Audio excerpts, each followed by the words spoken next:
Só Ele pode devolver a vida aos nossos corações. Quero convidar você a sentar no seu lugar. Mas com esse sentimento de que Deus traz vida aonde foi decretada a morte. Nós estamos em guerra. Uma guerra que muitas vezes é ignorada por nós. Acordamos, levantamos, trabalhamos, voltamos para os nossos lares como se tudo fosse muito natural, muito normal. E muitas vezes perdemos a percepção que o inimigo lança dardos, flechas malignas contra a minha vida e contra a sua vida, a fim de destruir e não deixar nada sobre nada. Estamos em guerra. E apesar da Rússia não ter decretado guerra, porque ela sabe o que uma decretação de guerra envolve e as responsabilidades que recaem sobre aquela nação pelo estado de guerra,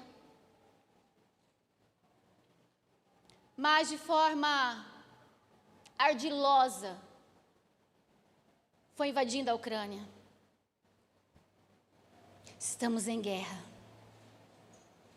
E Deus me trouxe aqui nessa noite para te dizer que por mais que possamos nos assustar com essas guerras, rumores de guerras, traumas, dores, lágrimas, gritos por socorro que a guerra traz sobre nós.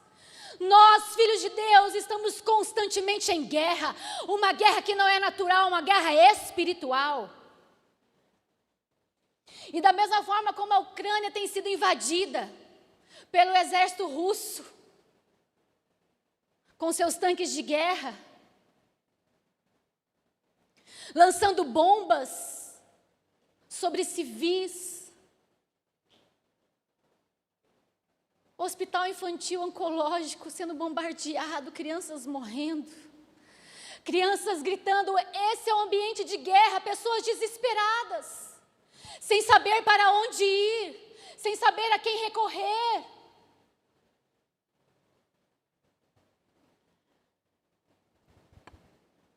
A guerra trará consigo nesse tempo,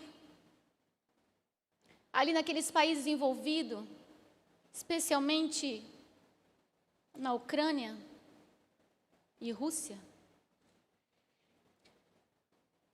consequências que vai muito além da questão política, territorial, econômico. A guerra gera traumas. Traumas esses que passam de geração em geração, geram marcas, dores profundas. Como não olhar para a TV e não chorar com aqueles que choram? Como não nos colocar no lugar daquelas pessoas?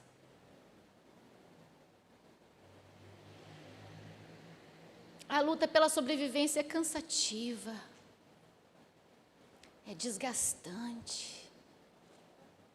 Só você sabe as batalhas que você enfrenta diariamente.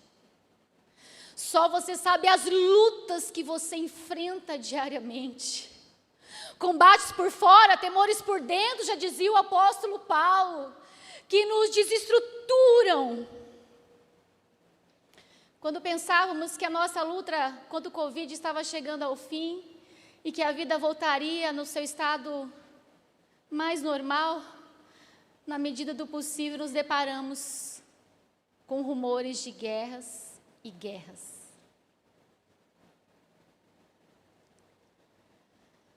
E qual que é o comportamento de quem está sendo invadido? O que fazer em meio à guerra? Olhando para aqueles tanques invadindo ali aquelas cidades em Ucrânia, a TV transmitiu pessoas jogando bicicletas à frente dos tanques de guerra, a fim de impedi-los, pessoas entrando na frente, colocando as suas vidas ali em risco. Como se clamasse por misericórdia para que o inimigo não avançasse. Mas eu quero te dizer que o inimigo das nossas almas, ele não até ele conseguir aquilo que ele deseja, que é nos destruir, quer nos abater, quer nos intimidar. Afrontas do inferno. Como não se comover com a imagem de um pai abraçando a sua filha, despedindo-se por alguns minutos, sem a perspectiva se um dia terá novamente em seus braços.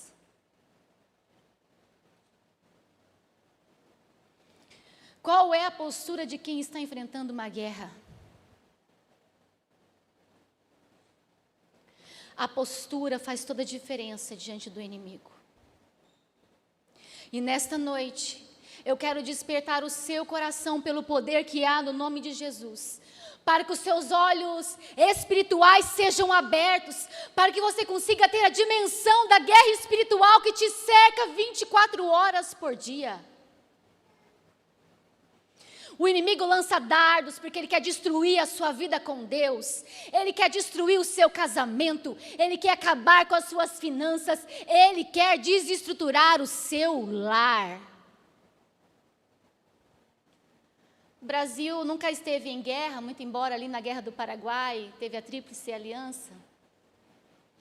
Mas nós, brasileiros, não sabemos o que é a realidade de uma guerra. É diferente a narrativa de países que enfrentaram guerras, de pessoas que tiveram essa experiência dos seus familiares, para nós que vivemos num país livre. Mas no Brasil também nós enfrentamos guerra de narrativas. E a nossa guerra durante algum tempo tem sido tomar ou não tomar a vacina. Que coisa, não é?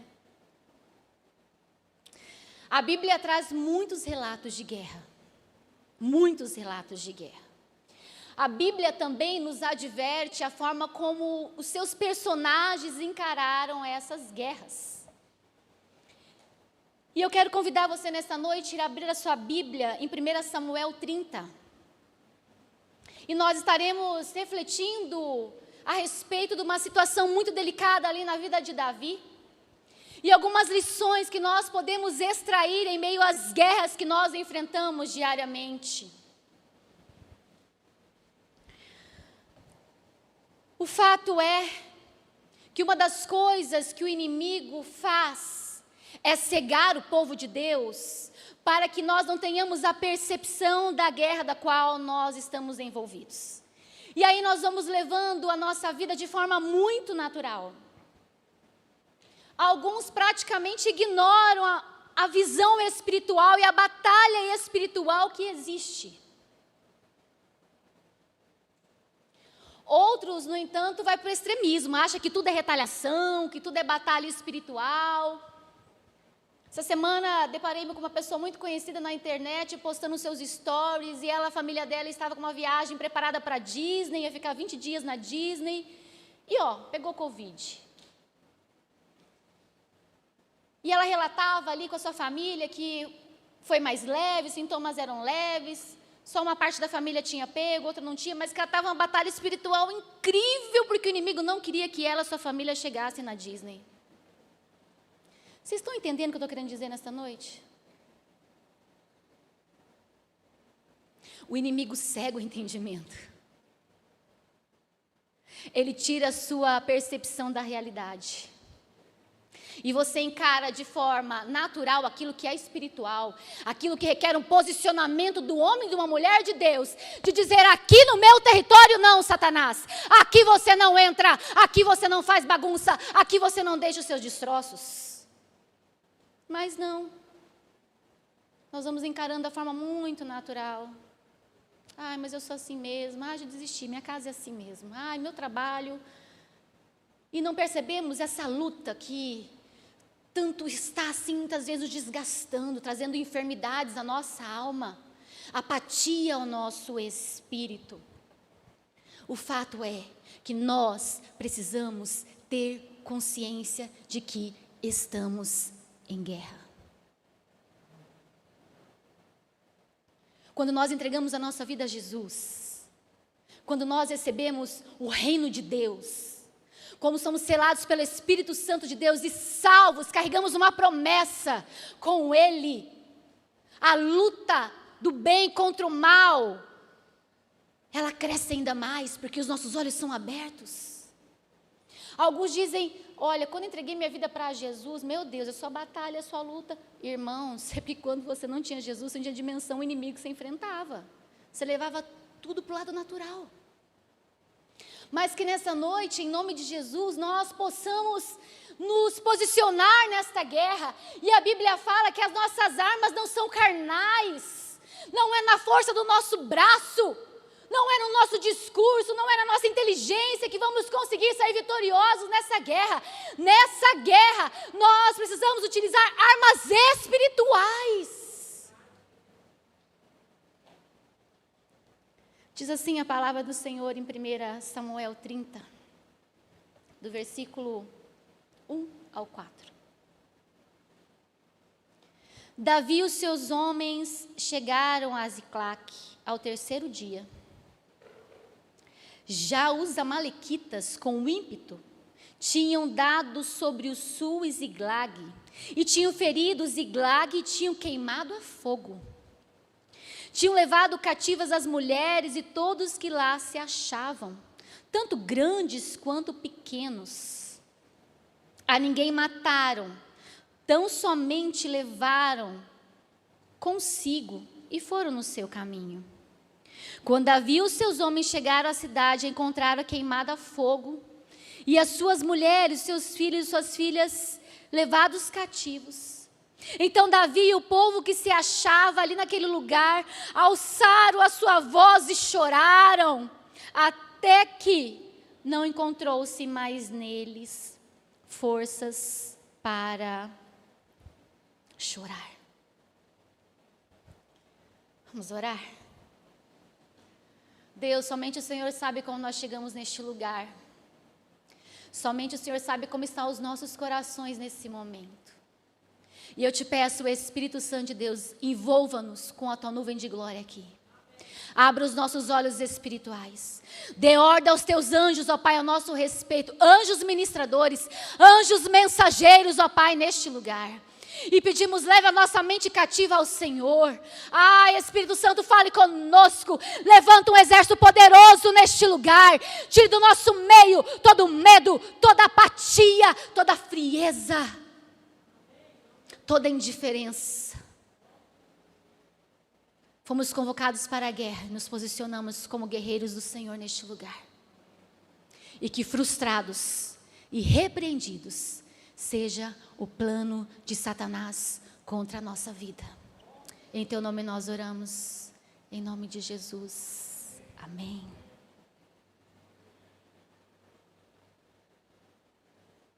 Uma raiva do capeta, irmãos. Olha, o diabo quer nos calar, nos intimidar, nos afrontar, nos envergonhar e nos enfraquecer. E em muitos momentos ele consegue. Por isso, quando nós olhamos para aqueles filmes de época, quando os guerreiros se juntavam para a batalha, não tinha silêncio, tinha guerra. Sabe como que eles queriam intimidar o inimigo? Não era indo cabeça baixa, nosso exército é tão fraquinho, nós vamos morrer, deixamos nossas mulheres, nossos filhos, deixamos tudo para trás. Não sei se eu vou voltar, não. Eles se posicionavam, cantavam, gritavam, bradavam o caminho todo para dizer, inimigo, nós vamos lutar até o fim. E muitas vezes eu vejo o inimigo calando o povo de Deus, intimidando o povo de Deus.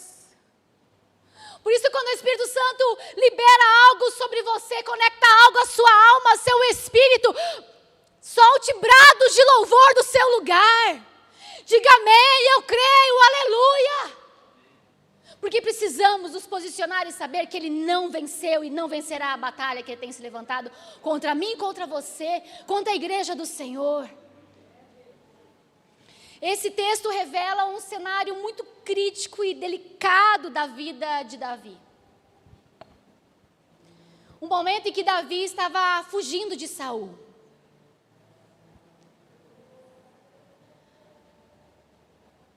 Davi, um jovem pastor de ovelhas que foi considerado um homem segundo o coração de Deus. Saul estava entristecendo a Deus com a sua forma de governo. Deus então unge a Davi. Davi carrega sobre si a promessa. Um dia, Davi, perturbado por um espírito mau, recebe a notícia que tem um jovem que toca harpa. E esse jovem vai até o palácio, toca a harpa, e a Bíblia diz que o espírito mau que atormentava Saul é retirado. Davi, então, começa ali a viver ali pelo palácio. Saul, então, na guerra ali, do povo de Israel com os filisteus, olha para aquele jovem Davi, um menino que sabia tocar. A Bíblia é interessante, leva para aquele campo ali de guerra, como um dos seus servos qualquer, levar queijo para as pessoas que estavam com fome, para os seus irmãos. Talvez a função carregar ali as armas de Saul, as roupas de Saul. Mas Deus nos coloca no lugar certo, na hora certa. E as pessoas podem até não te dar o valor que você tem, mas Deus contempla quem você é, e no momento certo Ele te põe na posição de honra. Apesar de não ser treinado para a guerra, ele carregava sobre si um espírito corajoso. Ele defendia suas ovelhas. No momento que elas eram ameaçadas, ele matava o leão, matava o urso. E quando ele chega nesse lugar de afronta, de intimidação contra o povo de Deus, se depara com a situação que está acontecendo ali, então o Espírito de Deus o desperta, porque ele foi ungido para ser rei, para governar. Quando Deus criou o homem, Ele deu uma ordem de governar sobre a terra, cuidar do jardim. Deus te deu habilidades, Deus te deu autoridade, você precisa exercê-las. Aquele jovem então não se intimida, e nós conhecemos a declaração que ele faz. Quem é esse? Para afrontar o exército do Deus vivo. Deus então dá a vitória àquele moço. E aquele então desconhecido que chega num lugar, volta vitorioso, ainda com a promessa de tornar-se genro do rei. As mulheres costumavam a cantar e celebrar as vitórias, e certo dia Saul ouviu que ele matou milhares, mas Davi matou milhares de milhares. A inveja então entra no coração de Saul. A palavra inveja vem do latim invidere, significa não ver. A inveja cega o invejoso.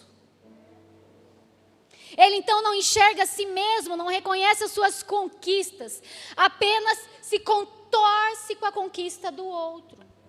A inveja cegou a Davi, cegou a Saul em relação a Davi e o fez perseguir por anos e anos.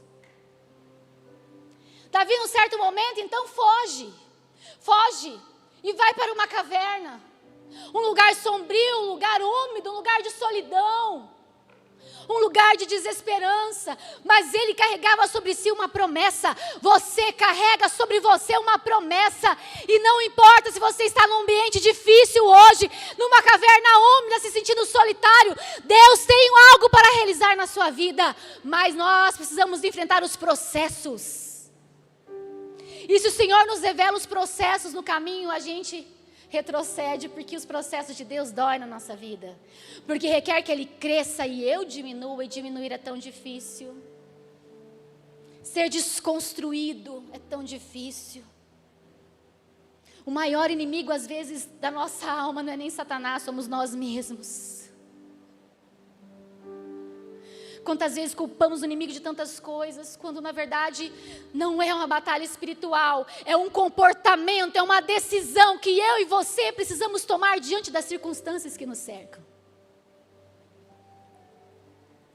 Lembro de uma ilustração diz que um povo na igreja, acabando com o diabo, falando mal do diabo, O diabo é isso, o diabo é aquilo, o diabo está com fúria na minha casa, o diabo está nisso. E essa ilustração conta-se que o diabo sentado assim, do outro lado da igreja, na calçada, falando, meu Deus, todo esse povo me culpa, eu não tenho nada a ver com isso. Estou assistindo aqui de plateia, são as brechas. E por alguns momentos, Davi, ele foge de Saul, não com medo de morrer. Davi era um guerreiro. Deus já havia dado muitas vitórias a ele. Mas talvez com medo de ser levado, dominado pelas suas emoções e no instinto de sobrevivência, matar a Saul. Então ele tem a oportunidade naquele lugar de encontrar com Saul numa situação delicada ali. Ele tinha temor no coração dele, ele caminhava pelo princípio da honra. Eu quero te dizer que a sua luta não é contra a carne ou o sangue, a sua luta é contra demônios, contra potestades, dominadores deste mundo. É muito mais profundo, é muito mais difícil essa guerra. Mas Saul estava cego, não enxergava nada na frente dos seus olhos, a não ser se vingar e matar Davi. Davi então corta a capa e mostra para ele, olha aqui, rei, não tenho nada contra você. E a Bíblia fala que rei Saul, ele se constrange por uns momentos. Mas o fato é que Saul perseguiu Davi cerca de 20 anos. Está cansado com a perseguição de 1 mês, 2 meses, 1 ano no seu trabalho. Você imagina 20 anos de perseguição. Davi estava cansado.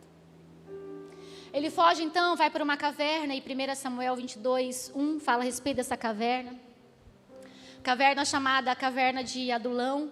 Se você quer saber como Davi se sentia neste momento, você leia Salmo 142 e você vai conseguir perceber a dor da alma desse homem. E lá ele se depara com 400 homens. E olha o que a Bíblia fala. No versículo 2 de 1 Samuel 22. Grupo que todos achavam em aperto. O termo hebraico aqui não significa apenas aperto ou dificuldades, mas sob pressão, debaixo de estresse. Davi estava estressado, Davi estava cheio de pressão, Davi estava cansado. Ele vai para uma caverna e encontra 400 pessoas como ele. Segundo, todo homem era endividado. Só quem enfrentou dívidas sabe o estresse e a pressão que a dívida gera. A vergonha, o sentimento de impotência, de impossibilidades.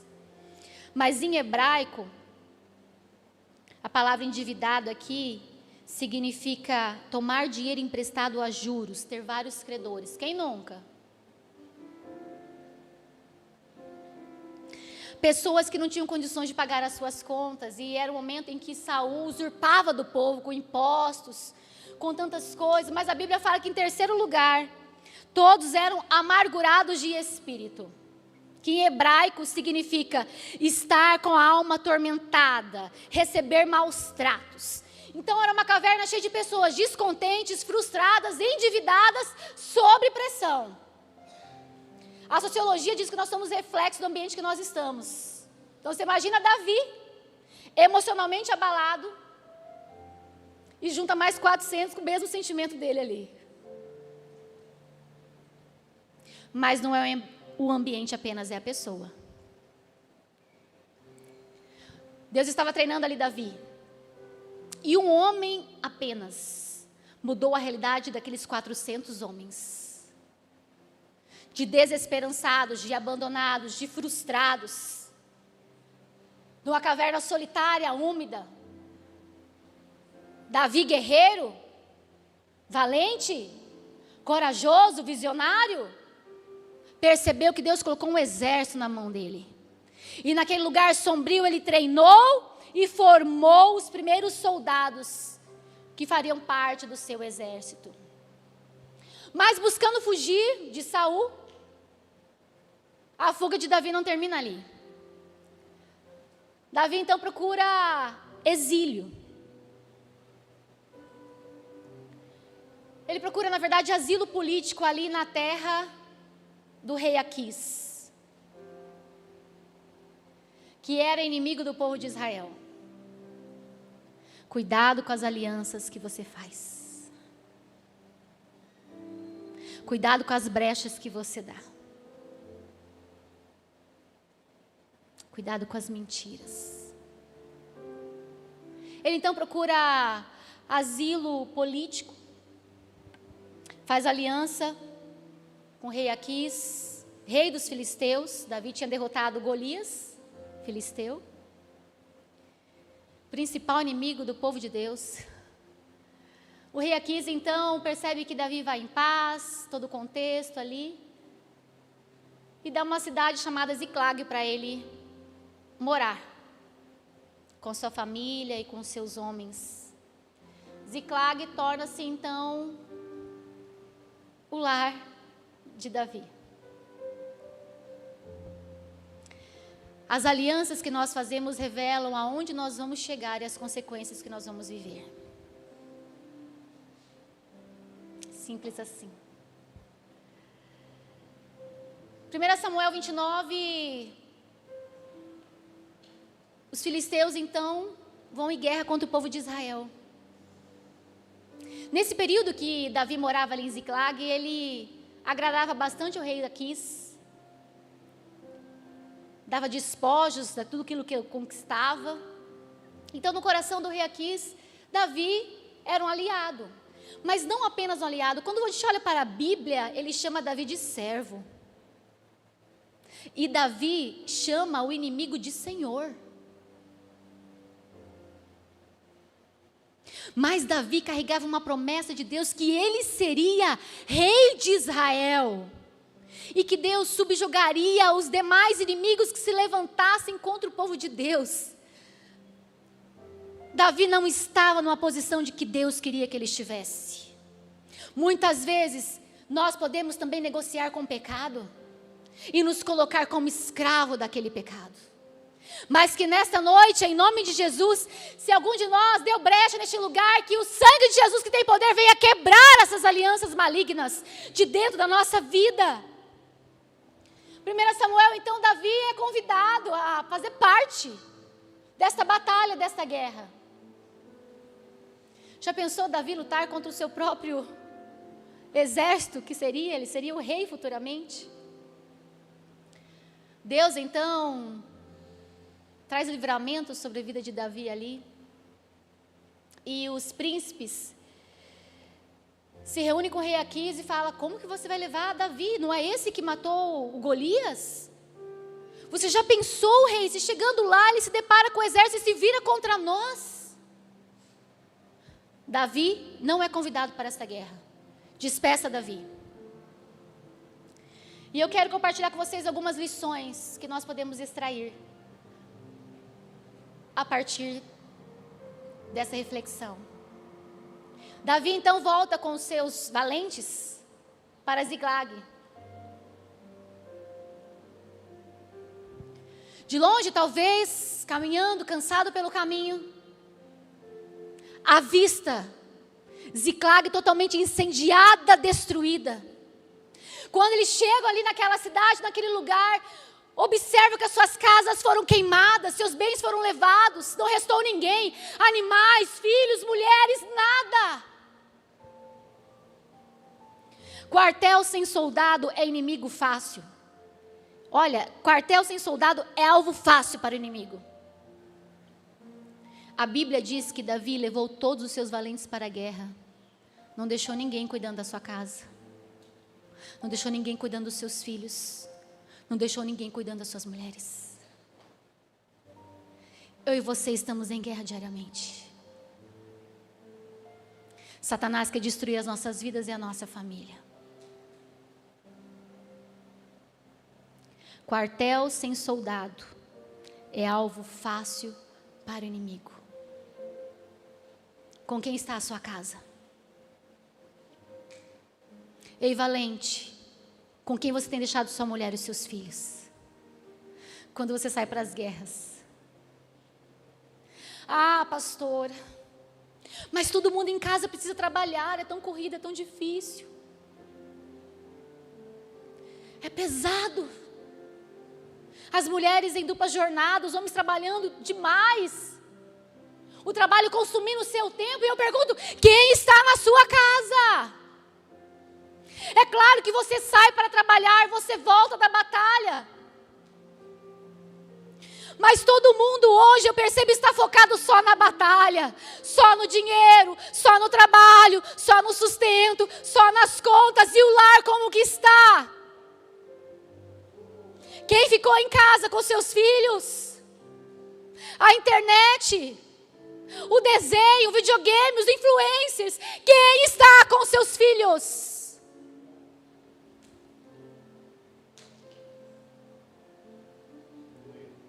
Davi era um guerreiro estrategista de guerra. Como ele deixou a sua casa sozinha, como ele deixou o seu povo abandonado. Se Davi o fez, é porque nós também podemos falhar e não ter a percepção, porque as guerras nos consomem, muda o nosso foco. Escolha as guerras que você deve lutar. Davi não devia ter ido ao encontro do rei Aquis para lutar contra o povo de Israel. E ele teve consequência da sua decisão errada. Escolha as guerras pelas quais você vai lutar. Tudo tem seu preço, tudo tem sua consequência. A vida é uma luta de perdas e ganhos. Sim ou não? Há mulheres que pagam o preço de trabalhar o dia todo e deixar os seus filhos. Só elas sabem como ficam os seus corações no final da tarde, no final do dia. Chegam cansadas, têm a casa para organizar, comida para fazer, roupa para limpar. Um marido estressado, chateado, precisando conversar. Não é assim? Outras mulheres que abrem mão da sua realização profissional para cuidar de casa e percebe-se que não estão realizadas. O fardo é pesado demais, é difícil, é cansativo. O trabalho não termina e ninguém reconhece o que ela faz. É assim ou não é? Tenho acompanhado mulheres tão cansadas, tão exaustas. Por outro lado, eu tenho acompanhado homens desgastados pela labuta, porque tudo que faz nunca é suficiente. Sempre é mais, é mais, é mais. E o lar, em vez de tornar um lugar de refúgio, torna-se um campo de batalha. Então ele não tem mais prazer de voltar para casa, ele fica horas e horas fora, porque lá ele é respeitado, lá ele é reconhecido, lá ele tem palavra de autoridade. Chega na casa dele, ele é confrontado, desrespeitado até pelos filhos. Vocês estão entendendo o que eu estou querendo dizer nesta noite? Há uma batalha. E nós precisamos lutar com as armas corretas. Não construa o seu sucesso sobre os escombros da sua casa. Alguns estudiosos e historiadores dizem que talvez no coração de Davi, o sentimento era: cansei de fugir de Saul. Eu carrego uma promessa, eu fui ungido rei, e talvez agora seja o momento de eu conquistar aquilo que Deus me prometeu que daria. Mas não era. Porque somente a ida dele para fazer aquela aliança custou a destruição da sua casa. Escolha as batalhas que você precisa lutar. Avalie os ganhos, avalie as perdas. Não construa o seu sucesso sobre os escombros da sua casa. Nenhum sucesso profissional, ministerial, compensa um lar destruído, um fracasso de uma família. E o diabo, então, ele de forma sutil nos impõe o capitalismo e somos escravos do dinheiro. Precisamos lutar.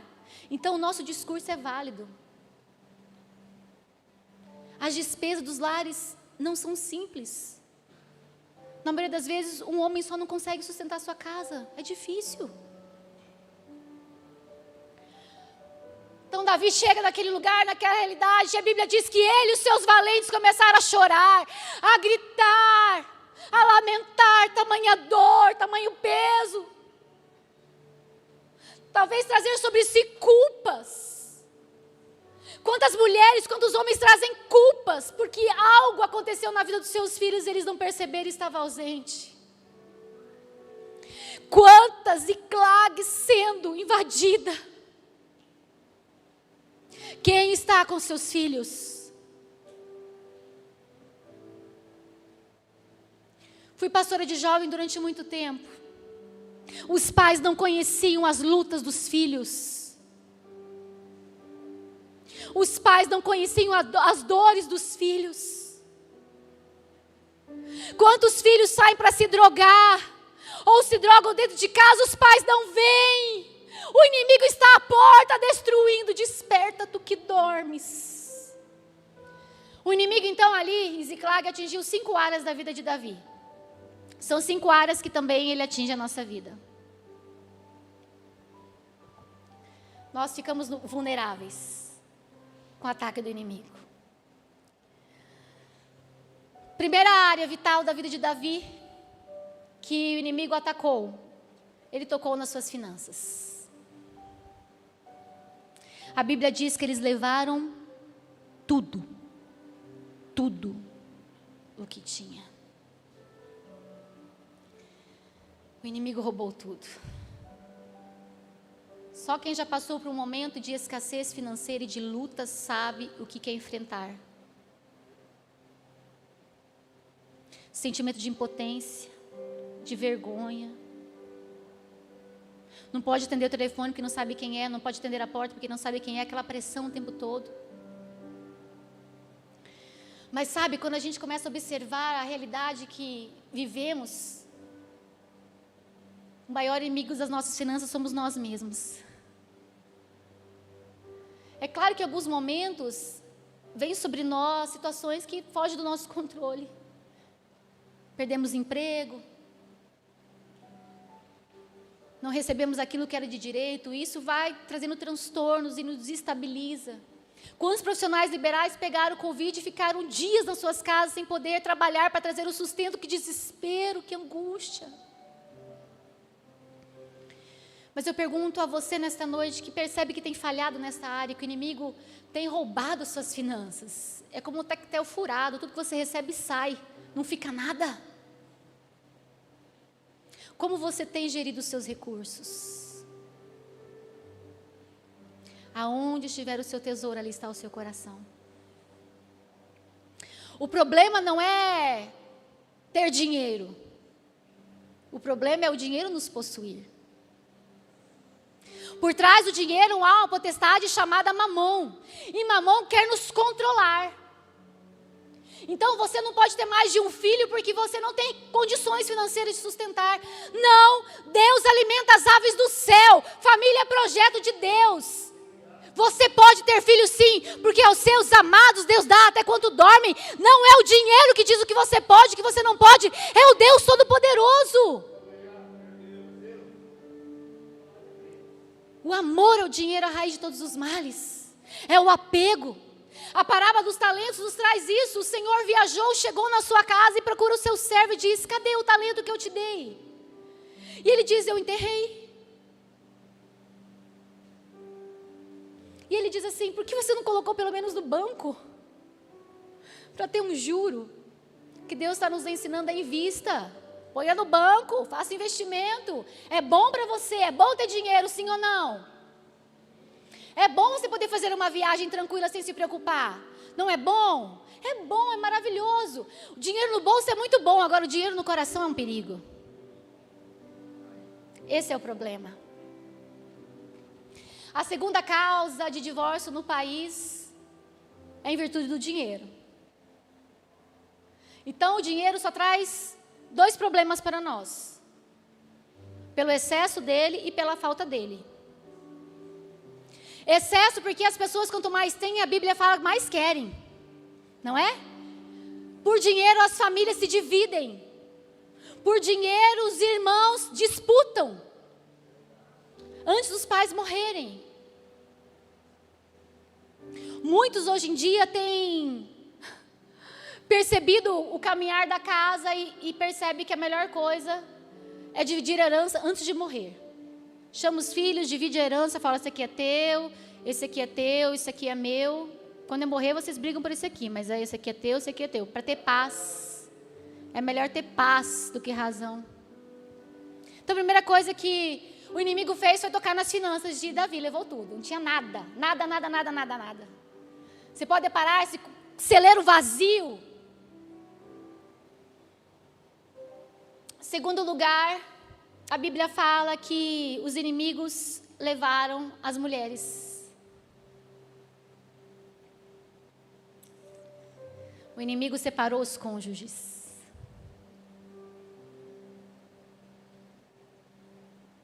Primeira coisa que ele fez, separou os cônjuges. Há muitos que vivem juntos, mas moram separados. Corações distantes, frios. Não tem afeto, não tem amor, não tem perdão. Não tem alegria. Só tem ranço.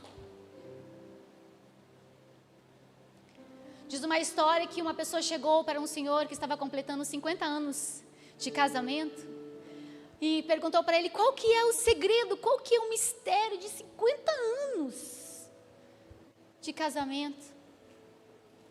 Numa época em que a gente convive com tantos divórcios hoje. E esse senhor diz, porque lá atrás nós aprendemos que quando uma coisa estraga, nós consertamos. Nós não jogamos fora. A impressão que eu tenho nessa sociedade líquida, de relacionamentos líquidos, é que é mais fácil desistir. Mais fácil jogar fora. Mais confortável trocar uma de 40 por uma de 20. Uma de 60 por uma de 30. E isso tanto da parte dos homens como das mulheres, infelizmente. Por isso que nós estamos trabalhando na série de mensagens a excelência dos relacionamentos, porque nós acreditamos que relacionamento é algo tão importante. Mas que casa não vive em guerra? Você é diferente do seu marido é diferente de você, criações diferentes, percepções diferentes, e essas brechas surgem para afastar, para trazer dissensão, porque o amor é uma decisão, o amor é uma arte que precisa ser esculpida todos os dias e dá trabalho. Mas olha que interessante, quando nós vamos estudar sobre a palavra divórcio, no Antigo Testamento, ela é a mesma palavra utilizada para deserção. Ou seja, quando um soldado se alista para a batalha, se ele não se apresenta, ele é considerado um desertor. E no livro de Malaquias, quando Deus diz que ele odeia o divórcio, o Senhor está falando porque tanto na batalha como no casamento, a sua única opção é até que a morte separe. É lutar até a morte. Da mesma forma que o soldado dá a vida pelo seu país, você precisa dar a vida pelo seu casamento, pelo outro, e não é fácil. Mas o inimigo levou a esposa, levou as mulheres. Não bastasse isso, no Novo Testamento, a palavra divórcio, ela traz o significado grego de apostasiam. É a mesma palavra que o apóstolo Paulo utiliza para apostasia. Então o divórcio ele chega de que forma? Pela apostasia, pela indiferença, pelo silêncio, pelo tanto faz. É claro que eu não estou falando aqui de situação de violência física, de violência psicológica. Eu estou falando aqui que divórcios no meio cristão, dentro da igreja, tem acontecido muitas vezes porque simplesmente acabou o amor. Deus odeia o divórcio. E nós vamos amar aquilo que Deus ama e odiar aquilo que Deus odeia. Tem gente que não está divorciado, mas vive dentro do casamento como cativos. Eu não sei você, mas a percepção que eu tenho, andando pelos restaurantes, shopping, olhando assim na rua, quando eu saio assim, vejo os casais, não tem diálogo, é só celular. Tem conversa. Gente, eu acredito no casamento, eu estou caminhando para abrir a mão, para um novo tempo, para um casamento, desejo me casar, desejo construir minha família, mas se eu olho assim para a realidade que cerca, eu desanimo, eu falo, é bem melhor ser sozinho, cuidar das coisas do Senhor. Mas o projeto de Deus é casamento. Deus tem uma esposa para você. Dá trabalho, mas é bom, é melhor ser 2 do que 1. Mas não passou aí, tocou no dinheiro, tocou ali nas questões financeiras, tocou nas mulheres, levou suas mulheres, separou suas mulheres. Ah, não bastasse, tocou na saúde de Davi e dos que estavam com eles. Olha o que a Bíblia diz: chorou até mais não ter força para chorar. Aqueles homens estavam feridos na sua alma. Nós estamos falando de um soldado, de um exército. Nós estamos falando de valentes, que matam seus inimigos sem dó nem piedade. Davi não era calminho não, irmãos. Davi era bravo, não tinha dó, não deixava um pelo caminho, matava tudo que estava na frente. Mas chorou até não ter mais forças para chorar. Esse é um tempo que o inimigo tem roubado a saúde emocional de muitas pessoas. Porque muitas vezes ignoramos os sinais. E eu quero extrair alguns aprendizados aqui em relação a isso.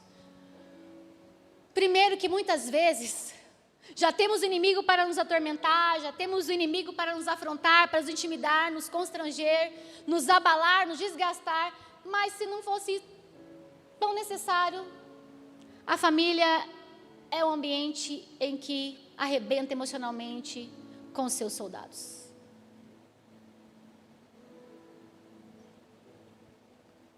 Quantas famílias se degladiando dentro de casa, com palavras duras, ríspidas.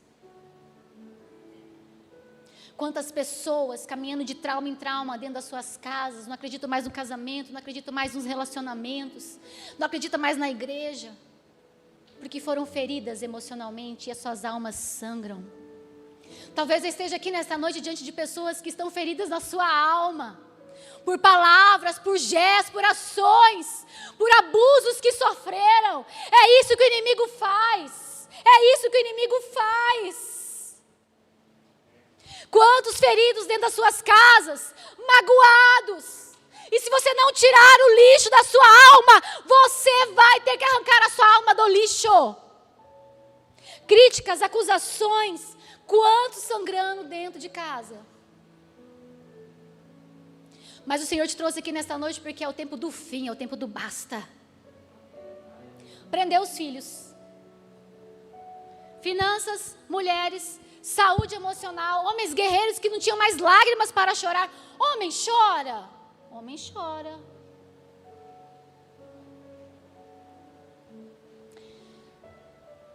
É muito comum eu ouvir de pais falando para os seus filhos: engole o seu choro. Para de manhã. Se você não engolir seu choro, você vai apanhar quando você chegar em casa. Você já ouviu isso?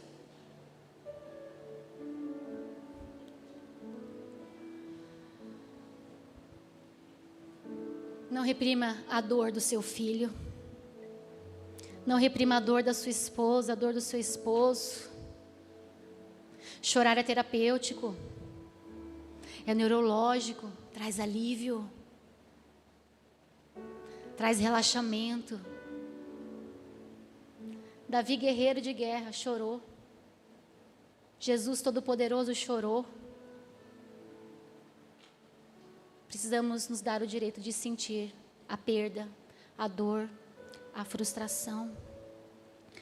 Prender os filhos, e nós olhamos para os lares, quantos filhos estão cativos dentro das suas casas? Cativos no seu mundo. Cativos na droga, na rebeldia, no distanciamento dos seus pais.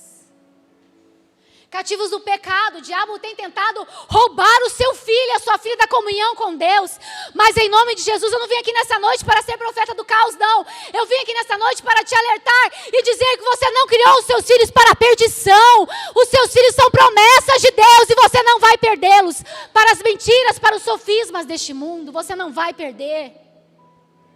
O diabo não tem poder sobre a sua casa, sobre os seus filhos. Aquilo que Deus começou em você vai permanecer através da sua geração. Mas por último, o diabo, o inimigo, ele quebrou a comunhão. Aqueles homens eram extremamente gratos a Davi, talvez porque eles, quando se encontraram, eles eram homens derrotados. homens sem perspectiva, e Davi os treina, tornam-se então ali um exército poderoso, homens valentes, guerreiros, com estratégias, corajosos. Mas a Bíblia diz que, versículo 6, Davi muito se angustiou porque o povo falava em apedrejá-lo. A alma de todo o povo estava cheia de amargura por causa dos seus filhos, das suas filhas. O diabo quis acabar com a comunhão. Porque o diabo age assim. Ele lança semente sobre a nossa casa, semente da discórdia.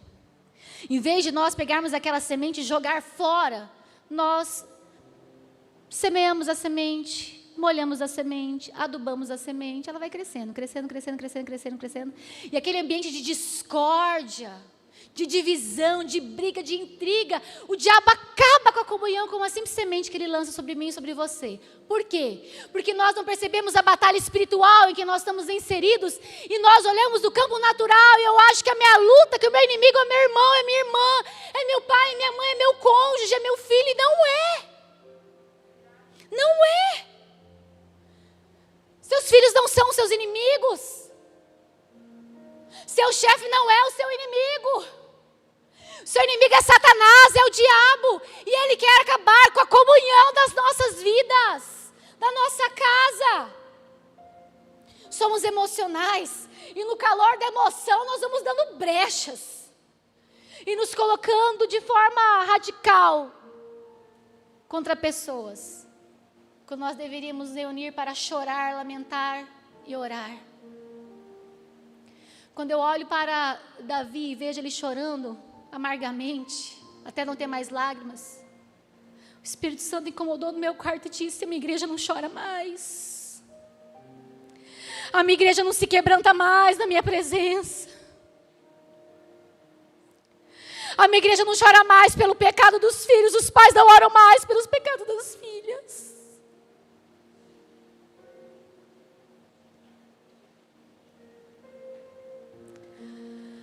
Como ter uma vida normal, sabendo que neste momento pessoas estão perdendo as suas vidas. Mas a Bíblia diz: não tenha medo daquele que mata o corpo, mas tenha medo daquele que quer a sua alma cativa. O nosso inimigo é Satanás, o nosso inimigo é o diabo, e eu e você não precisamos ter medo, porque nós fomos selados pelo Espírito Santo de Deus, e nós fazemos parte de um exército poderoso, poderoso, e nós sabemos que a batalha é nossa. Eu quero convidar, se você puder se colocar em pé. Davi chorou. Mas a Bíblia diz que Davi orou. Essa casa será chamada casa de oração.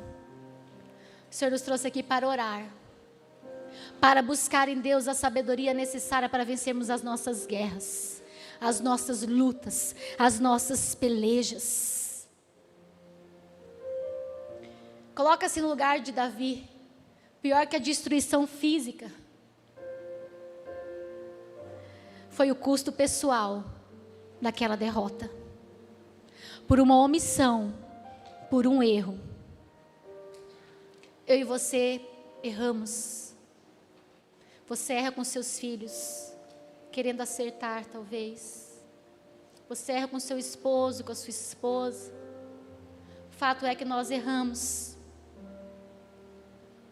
Mas mesmo quando nós erramos, não significa que a derrota decreta o nosso fim. É tempo de conserto. É tempo de posicionamento. É tempo de guerra. Mas é tempo de nos prepararmos para a vitória. Davi, guerreiro, ele podia sair dali impetuoso, em busca dos seus, desesperado talvez. O que uma mãe e um pai é capaz de fazer para proteger os seus filhos?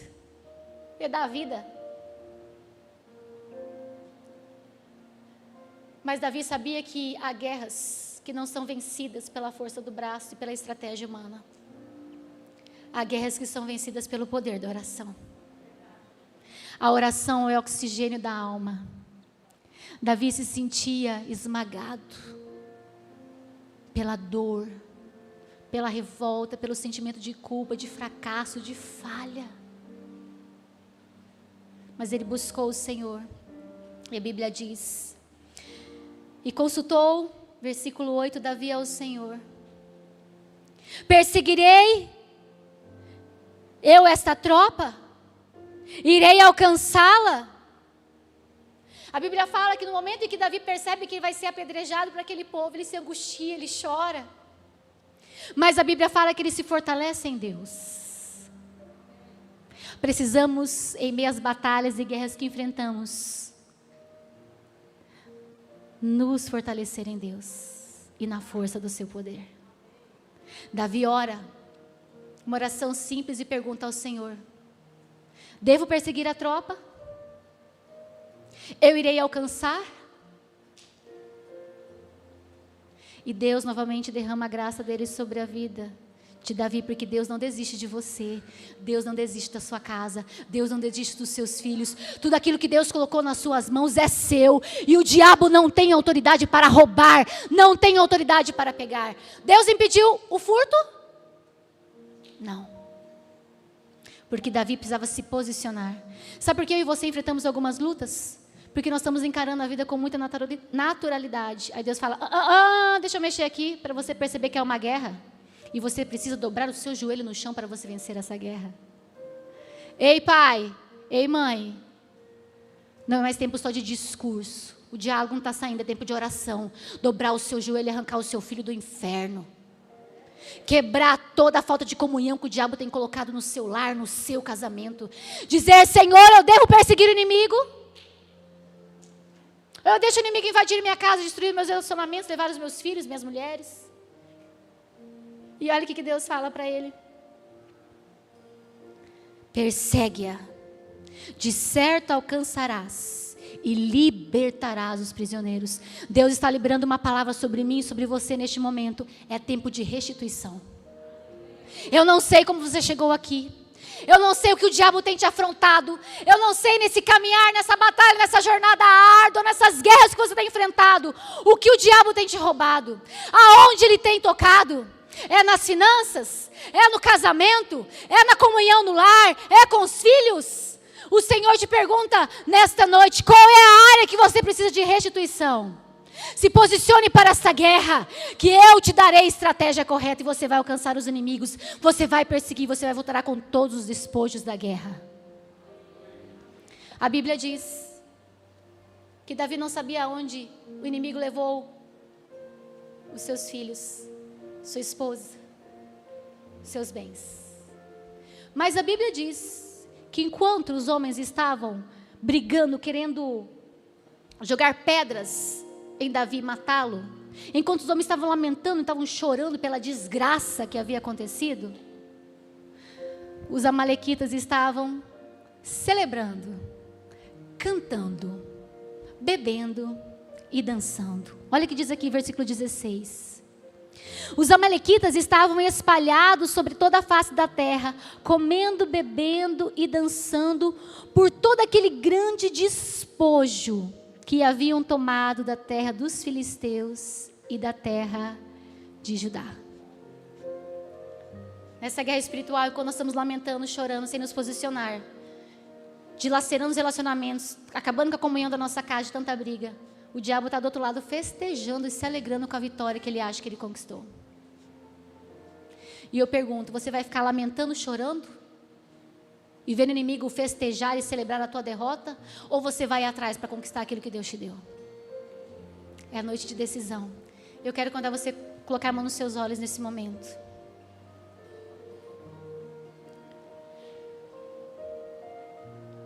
Talvez você esteja buscando uma resposta nesta noite. Amanhã é segunda-feira e só Deus sabe as guerras que você enfrentará. Mas Ele diz que estará com você e te dará a vitória. Você crê nisso? Os nossos jovens estão ali no retiro espiritual e há uma batalha sendo travada ali. O diabo querendo atrapalhar a comunhão com Deus.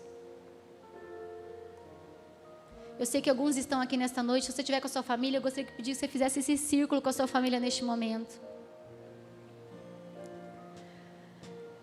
Estamos em guerra, mas essa noite é noite de restituição. Nada do que o inimigo tocou na sua vida ficará sobre a autoridade dele. A autoridade aqui é do nome de Jesus. E aquilo que o inimigo quis destruir, nesta noite, nós decretamos frustrados os planos de Satanás. Quando se posiciona nesse exército, diga amém. Então, em nome de Jesus, fica perto da sua esposa, do seu esposo, dos seus filhos, se estiverem com você. Se você estiver sozinho, coloque a mão também no seu coração. O apóstolo Paulo diz em 1 Coríntios 15, 57, mas graças a Deus que nos dá a vitória em Cristo. Não vamos construir nosso sucesso, a nossa realização sobre os escombros da nossa casa.